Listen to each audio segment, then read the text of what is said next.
मिळाले का? मी ऑपरेशन केलेली बाई, माझं एवढं गर्भपिशवीचं ऑपरेशन 15 दिवसात मी तुमच्या मागे म्हणजे तुमचं हे पण राजू भाऊला पण माहिती, मला परत ऍडमिट करावं लागलं होतं दवाखान्यात, तरी मी नाही आमच्या मामाला निवडून आणायचंय.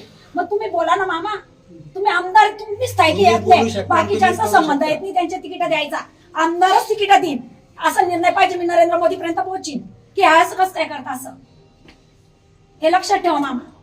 जसं सगळे आमदार बोलतात तुम्ही बोलायचं ना, कोणी बी येईन प्रवेश करीन त्यांना तिकीट, असं थोडी चालतं. मग 5 वर्ष आधी यायचं होतं त्यांनी आणि हे करायचं होतं बीजेपीचा प्रचार. एकटीने कमळ आणलंय पक्ष प्रभाग एकला, कमळ कुठे विसरले होते लोक, एकटीने आणलंय. मी एकटी आहे, सांगा तुम्ही, नंतर मी येईल पाया जोडल्या एवढे. प्रभागात कोण येत होतं मला त्याचं उत्तर दे. तुम्ही हे मांडा ना की प्रभाग 1 मध्ये हे पळाल्यावर संगीता पाटीलने कमळ आणला तिथे प्रभाग 1ला आणि तिला तिकीट नाही, तर विषय काय मामा.